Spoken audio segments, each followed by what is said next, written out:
Hello, fellow souls. We've got the Wally here today.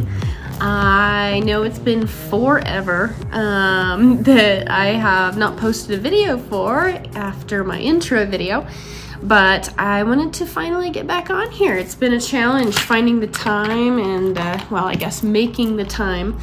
So I'm kind of multitasking a little bit here.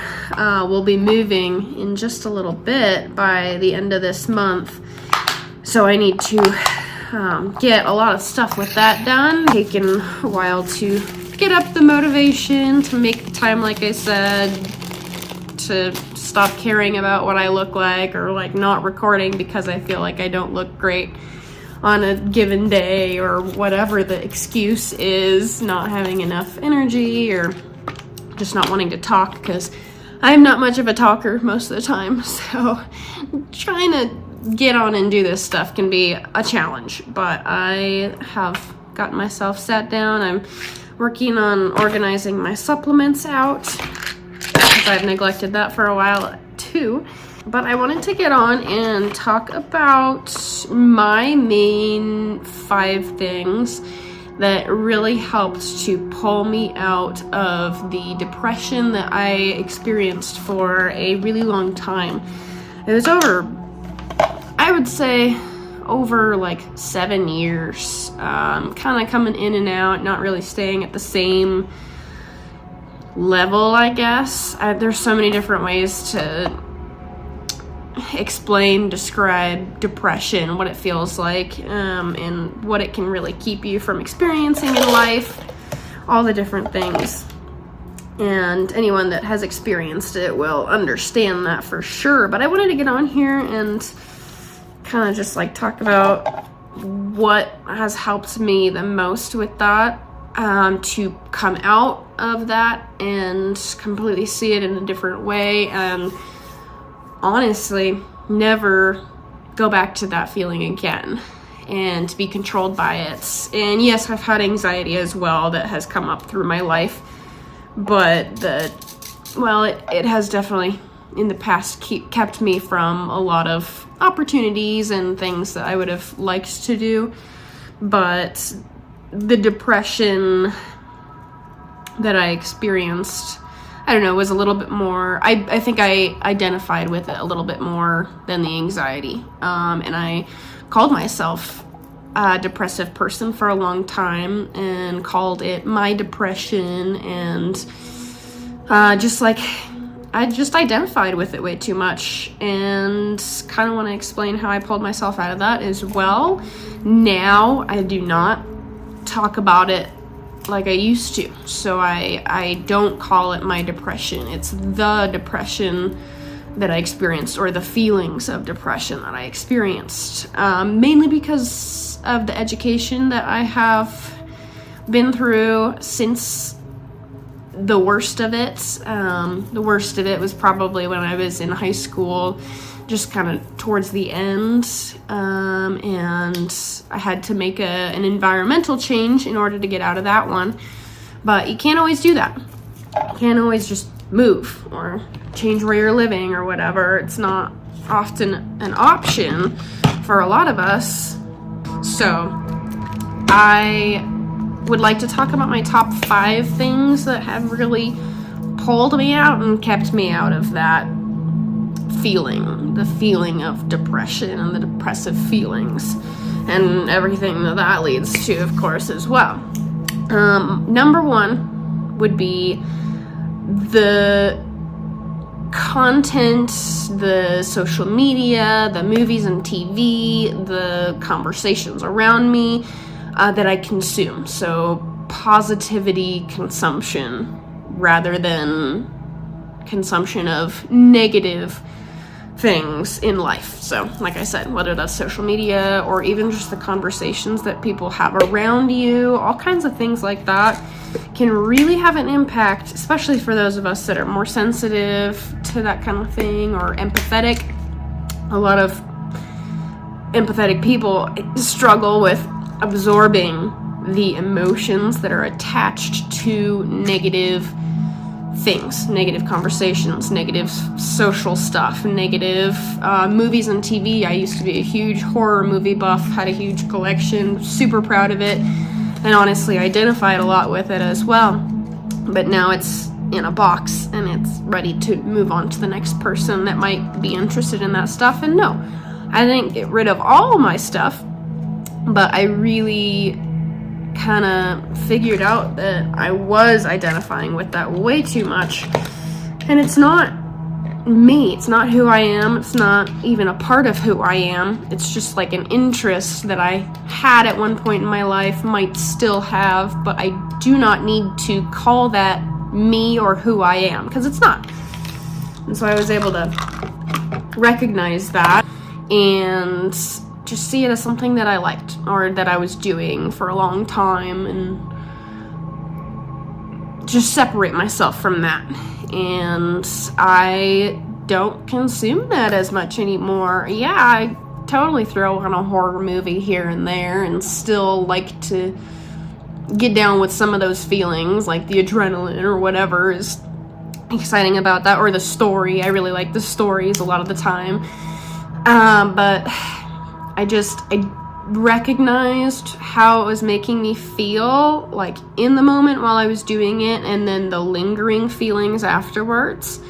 I would still like to continue to move further and further away from that, but what I've done so far has really helped. And just like the TV shows I was binging I was feeling the feelings that they were feeling in the show, whether it was real or not. You never really know like what the actors are identifying with themselves, and even that stuff that can come through the screen, whether it's movies and TV or videos that you're watching on YouTube or TikTok or whatever. Like all of that can come through to us, especially those of us that are more empathetic.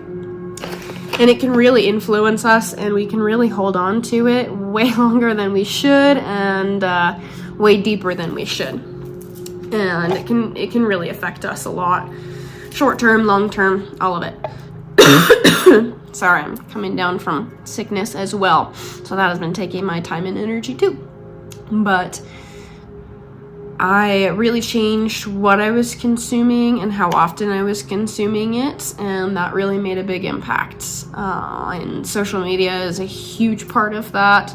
I have timer limits on my phone that tell me, oh, you hit your limit, you've been on Instagram for 15 minutes. Do you want to ignore or just say okay? And I can ignore it and keep going if I want to. Or most of the time I'm like, oh shit, I just spent 15 minutes on Instagram looking at whatever it is, and most of the time it's really negative. Either didn't help or was hurting. So I try now to fill it with stuff that I'm like, oh yeah, I can try that later, or that could help me in this area, whatever it is. But that is a really big thing that I did right off the bat, coming down from a lot of mental breakdowns and just feeling awful a lot of the time, just being miserable and letting myself stay miserable. So I really recommend trying that, even just for a short amount of time, like a week or something, a couple days, see how you feel. It's like, wow, I didn't realize I was taking on all these feelings from everywhere else and everything else. But that's a big thing that we can really look at and make a change, and I did, and it really benefited me. So I just wanted to share that, and I continue to do that to this day. My number 2 thing was the daily meditations that I started doing. At first, it was kind of like on my lunch break, because work was my biggest stressor at that time and what I was struggling with the most. If you can hear that, that's our horrible fan in the background. It needs to be fixed. It screams every half hour or so. Anyway, the daily meditations that I started doing, it was like halfway through my day where I just needed a quick recharge. So I would sit in the dark and usually lay down. Really doesn't matter, you can sit, lay down. Even just 5 minutes of coming back to myself, refocusing on what I actually wanted to put my energy into and be upset or happy or angry or whatever about. It really just recentered me to just sit in quiet for 5 to 10 minutes. And I started doing that every day. And I've been doing that since October 2024 or whatever it was that I started that. And that's something I won't change, at least for a long time, is a couple minutes of quiet every day. I do at least 5 minutes. Sometimes I do 15 minutes. Occasionally I do like 30, 45, even an hour. It just depends on the time that I have that day and where my head's at, and if I found a good guided meditation or whatever. Sometimes I do guided meditations. Sometimes I just sit in silence with my eyes closed. Sometimes I do breath work. Sometimes I do just like listen to music or light language meditations, all kinds of different things. And it really just depends on what I feel like at that time, or if I found a cool meditation I wanted to try before and I was like, oh yeah, I'm gonna do it at this time. But I don't skip that. Very rarely I do. Like if something's going on or if I had a crazy day or something. But I sit in awareness. I think that is the best way to describe it. Because like it's not always meditation. Sometimes it is just breath work, but that kind of goes hand in hand sometimes. But I guess the best way to describe it would say I sit in awareness for at least 5 minutes every single day. Most of the time in the evening after my day, so I can recharge and release anything that I might have held on to throughout the day. Again, empathetic, so a lot of emotions will try to cling to me from other people experiencing them. So it's really good to just release that at the end of the day. Starting the day like that is great. My morning routine doesn't really fit it in as much. Although I do like lymphatic drainage exercises to just get the movements in the morning, loosen up my body, get that drainage going. So that's important as well, but that's not one of my points right now. Yeah, the daily meditation is one of the biggest things for sure. And I think everyone should have some kind of stress management tool that they use consistently. And I guess you can switch between different tools, which I kind of do, but that is a really consistent one for me, and I have really benefited probably the most from that, or at least close to the most. Number 3, I had down for eating better and just like my diet and everything. And that's a physical consumption of things. I really tried to switch over to organic. I really tried to learn a whole lot about bodies and what they need and what my body specifically needs, supplements, as you can see. And I've overdone it with supplements in the past. I've taken ones that I really don't need to or whatever, but I really kind of honed in on what my body was needing and started feeding it what it needed. And it really has made a big difference. A lot of digestion issues that I have had in the past still come up sometimes, still flare up. We all have bad days, whether it's mental or physical, emotional, spiritual, bad days. And that still happens. I definitely, and back to the feelings of depression, I still have those, but I would not today say I am depressed or I have depression, because none of that's true. It's just I have these feelings that sometimes come up that are feelings of depression or just sad feelings or just repressed feelings, whatever it is. I'm not perfect. I'm human. We all are. We gotta give ourselves grace for that and allow those bad days to come and allow ourselves to have them and allow ourselves to feel shitty sometimes, because we all do. No one can lie and say that they've never felt shitty or that they're never going to feel shitty again. And shitty is just a blanket for negative feelings. And I wouldn't lie and say that I'll never have that again. But I don't identify with it, and it's way far few between than it used to be. So I'm super grateful for that, but it's all down to the little things that I've done since I started being more self-aware and decided to start waking up, I guess, is a general way to say it. But yeah, eating better so I can fuel my body to feel better, so I can focus more on the things that make me happy instead of just trying to get rid of the bad feelings. Because that's not what I want to do with my life. I want to focus on feeling good and feeling better instead of just not feeling bad. So just kind of switching over to what I was feeding my meat suit in this lifetime, that it's a part of me. I am not this body, but this body is a part of me in this lifetime. And I really needed to make a change in what I was fueling it with and how I was treating it. And the movement comes into that as well, for the physical care.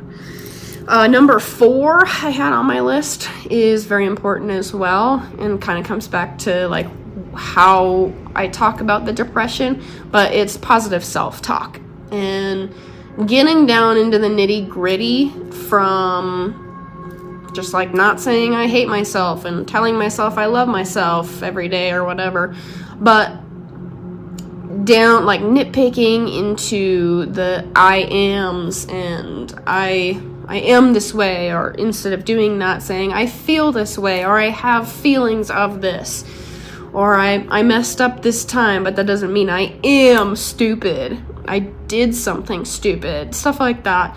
Really focusing on what I was saying, catching myself in the moment, not scolding myself for it, because that's just continuing the negative self-talk, but saying, no, I don't say that anymore. I say this instead.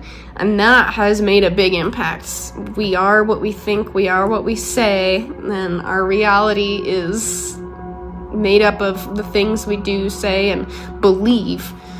I believe that for sure. But all of this is, take it with a grain of salt, take what resonates with you, of course. That's what I do with everything that I consume now. And yeah, just speaking better to myself, treating myself better, and giving myself the grace that I deserve as a human being just trying to figure out this life. Isn't that what we're all doing? We're all humans just trying to get through life on Earth and do it the best we can and be as happy as we can. That's the ideal in a lot of our situations and a lot of our brains. A lot of what we want. A majority of human race. We're all just trying to get through. And some of us have never been here before, and most of us don't remember if we have. If you believe in reincarnation and multiple lifetimes, all that stuff. But if you don't, then it is everyone's first time anyway. So I try to give myself a whole lot more grace than I used to. I used to say, oh, F me all the time. Say, F that instead. Or just F instead of F me. Because I don't ever want to put that on me and just continue that cycle of negativity. Because that's what's going to happen. If I put that out there, it's just going to come back to me again. So try to be more positive just in general, but mostly just like the way that I speak to myself, because that's what I can control. I can't control like how I feel, but I can control what I say to myself and my thoughts that I have towards myself as well. That includes like just how I think about what I'm doing, what I'm saying, and try to remember in every little situation, I'm doing the best I can. Or if I'm not, how can I shift what I'm doing or what I'm saying or what I'm thinking to the best that I can? And that's all I can do. I can only control myself. No one else, what anyone else is doing, what anyone else is saying, what anyone else is believing, any of that. I can only change me and what I'm doing. So that has made a huge impact on me as well, and it's gotten easier and easier as I've done it. Yeah, like you nitpick a lot, and you gotta catch yourself in a lot of it, but the more you do it, the better you get. Just practice, as we have to do with everything if we want to actually get good at it. That's just the truth. So I am really glad that I started doing that and that I've gotten better at it. It's just gotten easier over time, and I can try to share that with other people too. I do here and there. I'm like, well, give yourself grace. Like, you're not the idiot. You did something idiotic maybe. Cool, sure. We all do stupid stuff, but we're not stupid. It doesn't make me stupid to do something stupid or say something stupid. And that just reframing the way I think about that and talk to myself made a big difference. Number 5 on my list does kind of tie into all the other things on like what I've learned, but educating myself and getting out there and learning what's out there and all the different methods and tools, techniques that other people have used to help themselves or other people. And I try things.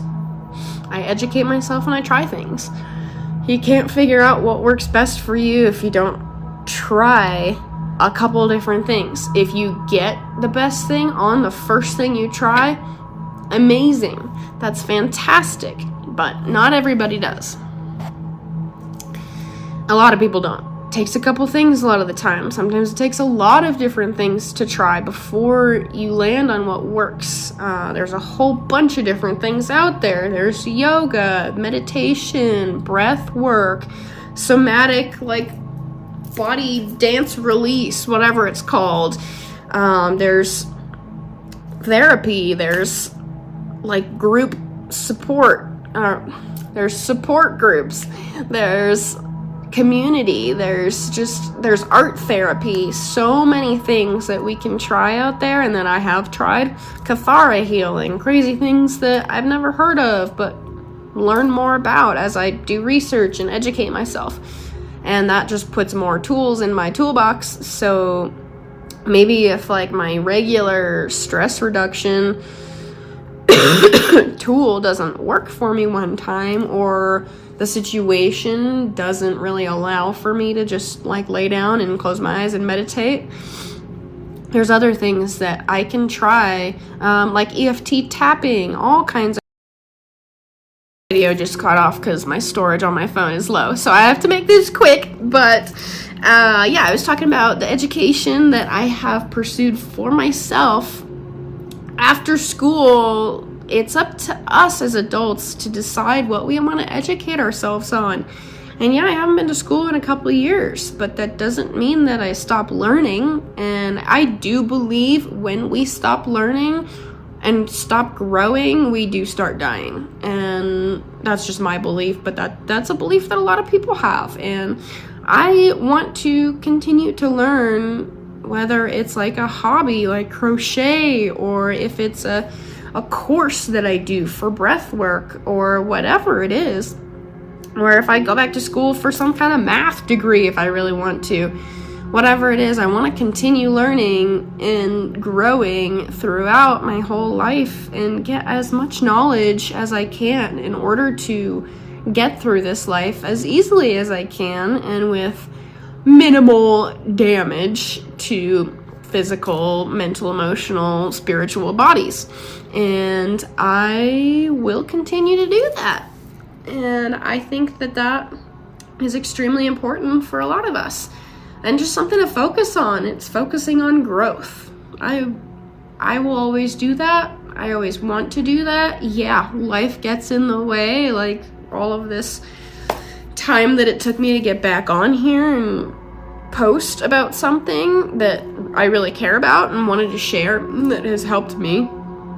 But education, continuing to learn and trying new things has been really, really beneficial for me, and I encourage everyone to do that for sure. And I think that about sums it up, but those are my top. Oh my god, my phone keeps kicking me off, so I have to finish this up, but I'm really grateful that you came and watched this today and listened to what I had to say. Maybe it helps you, maybe you share it with someone that it can help them if you know that they're going through something similar. And I'm so grateful I got away from those feelings that were sometimes crippling and not allowed me to do anything other than just sit in them and ruminate on them. And I will never go back to that again. I'm super grateful for everything I've learned, everything I've implemented, used, everything that's helped me. Hopefully this helps you or someone that you care about. And I hope you come back for the next video. And have a wonderful day. This guy was here the whole time. He was just out of camera.